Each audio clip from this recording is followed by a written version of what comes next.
Please आप your honour season 1 जरूर देखिए, बिकॉज उसमें जो किरण सेखो है, जो मेरा किरदार है, वो एक इंसान है जिसने एक वर्दी को अपनी जिंदगी सौंप दी है। नहीं, 19 साल की उम्र में मैंने तय कर लिया था कि मुझे एक्टिंग ही करना है। मैं मनी कॉल की फिल्म से निकलती, स्पेस सिटी सिग्मा के सेट पे जाती, फिर दिल्ली से मैं बम्बई जाती चांदनी की शूटिंग के लिए, फिर श्याम बेनेगल के लिए डिस्कवरी ऑफ इंडिया के लिए बम्बई आती। तो 4 साल तक मुझे एक संडे खाली नहीं मिला। इस वक्त आपकी स्क्रीन पे जो चेहरा है उन्हें आप सालों से देख रहे हैं, फिल्मों में, हाँ टेलीविजन पे, अलग अलग जगहों पर। लेकिन आज हम मीता वशिष्ठ से बात करने वाले हैं उनकी नई वेब सीरीज के बारे में। मीता जी, वेब सीरीज आ चुकी है और बड़ा जबरदस्त रिस्पांस भी मिल रहा है। अच्छा, 5 एपिसोड आए हैं अभी और 5 आने बाकी हैं। योर ऑनर सीजन 2, तो जिन्होंने नहीं देखी है उनके लिए आप प्लीज बताएं कि आप इस वेब सीरीज में जो है किस तरह का किरदार निभा रहे हैं।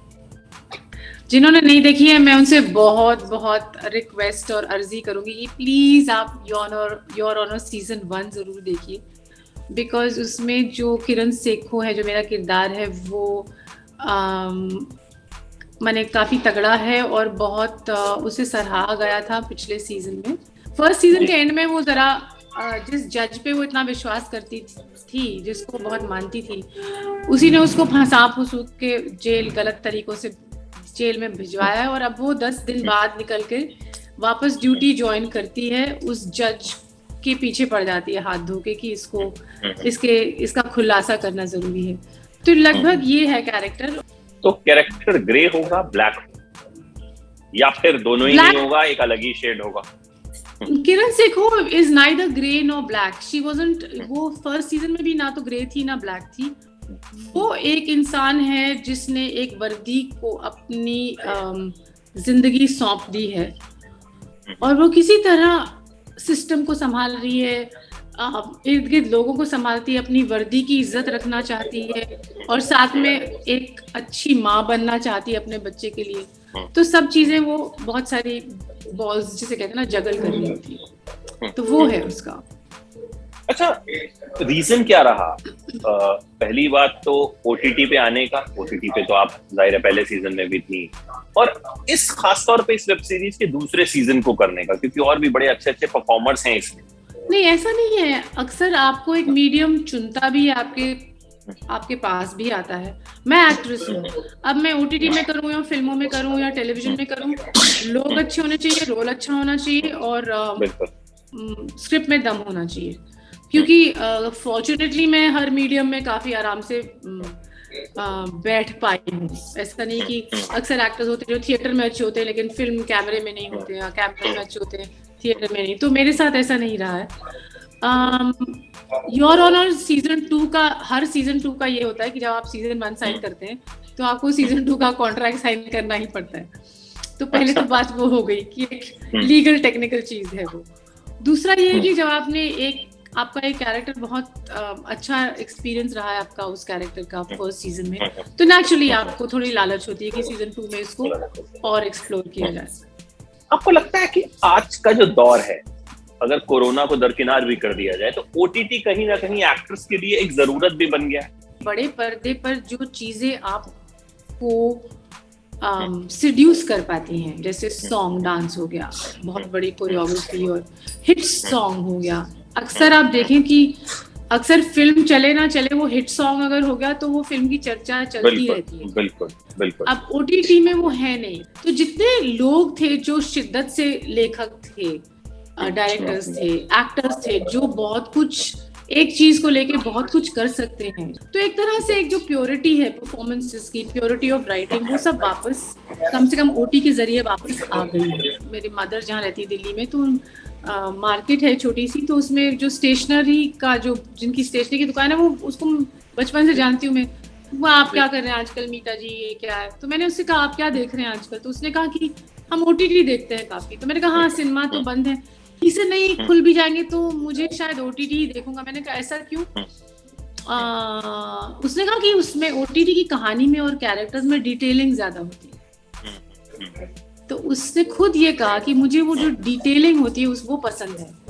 फिल्म में उस तरह की डिटेलिंग होती नहीं है, कैरेक्टराइजेशन, यू नो। तो ओटीटी में जो डिटेलिंग उसको एज एन ऑडियंस देखने को मिलती है, एक इंसान जो दुकानदार है, जिसको हम इंटेलेक्चुअल बुद्धिजीवी ना मान के, सिनेमा क्रिटिक ना मान के अपना आम ऑडियंस कहे, तो आम ऑडियंस को वो डिटेलिंग जो ओटीटी में आ रही है परफॉर्मेंसेस में, उसको पसंद आ रही है, अच्छा लगता है उसको। और वही आम आदमी मुझे लगता है वो सबसे बड़ा ऑडियंस भी है ओटीटी। हाँ, वही तो आपकी ऑडियंस है, और उसको ये क्वालिटी चाहिए, उसको डिटेलिंग चाहिए, कहानी में लॉजिक चाहिए, तो वो सब उसको मिल रहा है ओटीटी में।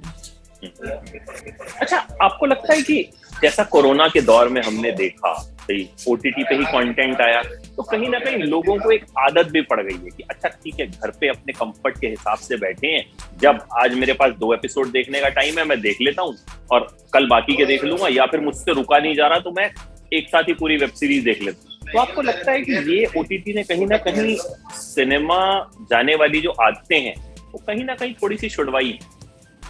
मुझे लगता है जरूर कोरोना पैंडेमिक का, लॉकडाउन का असर तो पड़ा है, उसमें लोगों ने सब कुछ देख लिया जो देख सकते थे घर बैठ के, और डेफिनेटली उसका फर्क पड़ा है, आदतें बदली हैं।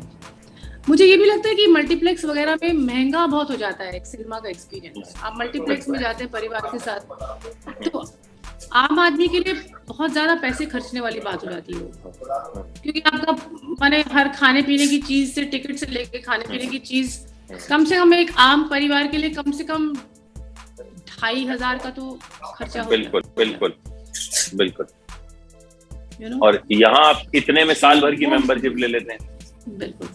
अच्छा, एक आपसे और सवाल, आपकी जर्नी के बारे में जरूर जानना चाहेंगे। रोज रोज तो मौका मिलता नहीं है आपको इंटरव्यू करने का, तो किस तरह से मीता वशिष्ठ ने ये सोचा कि भाई एक्ट्रेस बनना है? ये बाय चांस था या शुरुआत से तय था कि बनना है, और फिर कैसे आपकी शुरुआत हुई? नहीं, 19 साल की उम्र में मैंने तय कर लिया था कि मुझे एक्टिंग ही करना है। एक नाटक के बाद जो चंडीगढ़ में हुआ था, तब तक मैं कॉलेज और पोस्ट ग्रेजुएशन दोनों लगभग खत्म कर चुकी थी, और ये एक नाटक था जो अभिनय थिएटर ग्रुप है चंडीगढ़ में, उन्होंने किया था। तो पहली बार मैं एक नाटक कर रही थी जिसमें मैं कॉलेज को रिप्रेजेंट नहीं करती थी, सिर्फ बतौर एक्टर ऑडियंस के सामने खड़ी थी। तो इसमें ना कॉलेज को ट्रॉफी ले जानी थी, ना कुछ, ना इंटर कॉलेज कॉन्टेस्ट था ये।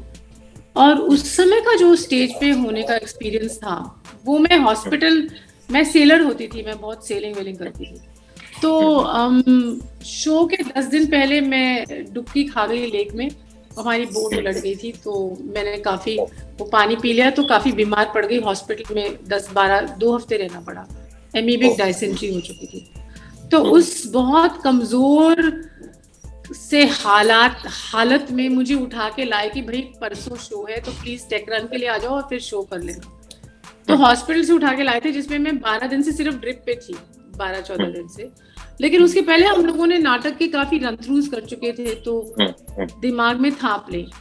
लेकिन शायद वो जो एक, जब आप शरीर से बहुत कमजोर हो जाते हैं ना, तो आपकी आत्मा, कहते हैं कि आत्मा आपकी आगे और आ जाती है, माने वो अंदर से आपकी चमड़ी पे आ जाती है, इतना पास आ जाती है। तो वो जो थिएटर का एक्सपीरियंस था, उस शाम को जब मैं एक बार स्टेज पे चढ़ी और 700 लोगों की ऑडियंस थी, ऑडिटोरियम में अंधेरा हुआ, और अचानक मेरे लिए पूरी दुनिया ऐसे खुल गई जैसे कि यही एक जगह है जहां मुझे होना है। और मैं 700 ऑडियंस में हर एक मेंबर से मुझे लगा कि मेरा आदान प्रदान हो रहा है, यू नो, मैं जो कह रही हूँ वो सुन रहे हैं। और मुझे वो 700 लोगों की भीड़ नहीं लगी, वो 700 लोग, मुझे एक एक इंसान उसमें जैसे मेरी तरफ उसका एक एनर्जी आ रही थी, मेरी एनर्जी उनमें जा रही थी। It was an amazing experience. जैसे वो अवतार फिल्म नहीं है कि आप जुड़ जाते हैं, वो जो हॉलीवुड की फिल्म थी जिसमें आपकी एनर्जी आती है और उर्दू में से जुड़ जाती है, ऐसा था। तो मेरे अंदर से ढेरों 700 ऐसी निकली, ऐसी कुछ छोटी छोटी यू नो पोपले, और वो सब जाके 700, हाँ, and it was almost like a spiritual experience for me, and that is the time I decided this is all I want to do for the rest of my life. मैं हर शाम को stage पे खड़े होके एक audience के सामने perform करना चाहती हूँ। तो शुरुआत वहाँ से हुई। तब मैं इंग्लिश का सेकेंड ईयर ख़त्म किया, department of Indian theatre join किया, फिर NSDI। और कभी ये नहीं था कि फिल्म ज्वाइन करूँगी या टीवी, ऐसा था कि थिएटर ही करूँगी।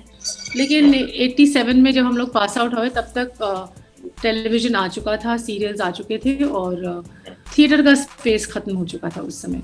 और मुझे बहुत अच्छा काम तुरंत मिलने लगा, बहुत महारथी डायरेक्टर्स के साथ सिनेमा में, टेलीविज़न में, तो सिलसिला बनता चला गया वहाँ से। सीरियल्स के बाद फिर बॉलीवुड अपने आप ही आ गया या कुछ स्ट्रगल वहाँ पे करना पड़ा? नहीं, बाद और आगे पीछे कुछ नहीं था। मेरा आर्ट फिल्म, सीरियल्स और बॉलीवुड सब एक साथ चल रहा था, एक साथ शुरू। मैं मनी कॉल की फिल्म से निकलती, स्पेस सिटी सिग्मा के सेट पे जाती, तो बनारस से दिल्ली आती, फिर दिल्ली से मैं बम्बई जाती चांदनी की शूटिंग के लिए, फिर वापस बनारस आती, फिर श्याम बेनेगल के लिए, डिस्कवरी ऑफ इंडिया के लिए बम्बई आती, फिर दिल्ली में कोई और सीरियल चल रहा है उसके लिए आती। तो 4 साल तक मुझे एक संडे खाली नहीं मिला। मैं एक डायरेक्टर के सेट से दूसरे डायरेक्टर के सेट पे लगातार शूटिंग कर रही थी। तो कुछ ऐसा नहीं कि ये खत्म हुआ तो वो शुरू हुआ, सब कुछ साथ में ही चल रहा था। बहुत बहुत शुक्रिया मीता जी हमसे बातचीत करने के लिए और अपनी जर्नी के बारे में भी खास तौर पर बताने के लिए। And wish you all the very best. हाँ, thank you so much. Alright, thank you.